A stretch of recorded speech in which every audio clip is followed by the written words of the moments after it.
দর্শক, আসসালামু আলাইকুম। ভারতে থাকা বাংলাদেশের সাবেক স্বরাষ্ট্রমন্ত্রী আসাদুজ্জামান খান কামালকে দেশে ফেরত চেয়ে আবারও আনুষ্ঠানিকভাবে ভারত সরকারের কাছে চিঠি পাঠিয়েছে বাংলাদেশ। কিন্তু এবার প্রশ্ন একটাই, ভারত কি এই অনুরোধে সাড়া দেবে, নাকি বিষয়টি আরও দীর্ঘ কূটনৈতিক প্রক্রিয়ায় আটকে যাবে?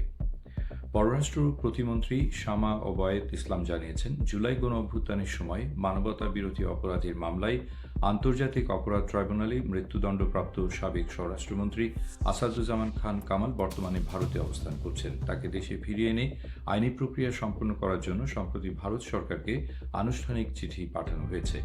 এই চিঠির সঙ্গে ট্রাইব্যুনালের রায়ের কপিও পাঠানো হয়েছে বলে জানিয়েছেন তিনি।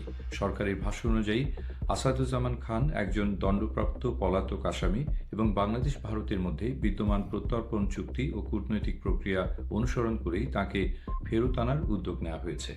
এর আগেও ২০২৫ সালের নভেম্বরেও শেখ হাসিনা ও আসাদুজ্জামান খানকে ফেরত চেয়ে ভারতকে অনুরোধ জানানো হয়েছিল। এবার সরকার জানিয়েছে, প্রয়োজন অনুযায়ী পৃথক পৃথক ব্যক্তির জন্য আলাদা চিঠি পাঠানো হচ্ছে এবং অন্যান্য পলাতক আসামিদের ক্ষেত্রেও একই প্রক্রিয়া অব্যাহত থাকবে। তবে শুধু চিঠি পাঠালেই প্রত্যর্পণ নিশ্চিত হয় না, এটি সম্পূর্ণভাবে নির্ভর করে দুদেশের কূটনৈতিক আলোচনা, প্রত্যর্পণ চুক্তির শর্ত এবং ভারতের আইনি সিদ্ধান্তের উপর। ভারত ইতিবাচক সাড়া দিলে পরবর্তী আইনি প্রক্রিয়া শুরু হতে পারে, আর না হলে বিষয়টি দীর্ঘ সময় ধরে কূটনৈতিক আলোচনার মধ্যেই থাকতে পারে। এখন নজর থাকবে ভারতের আনুষ্ঠানিক প্রতিক্রিয়ার দিকে। এই সিদ্ধান্ত শুধু একজন ব্যক্তিকে ফেরানোর বিষয় নয়, বরং বাংলাদেশ ভারত সম্পর্ক এবং দুদেশের আইনি সহযোগিতার জন্য গুরুত্বপূর্ণ হিসেবে বিবেচিত হচ্ছে।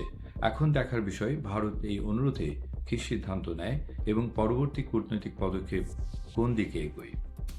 ধন্যবাদ।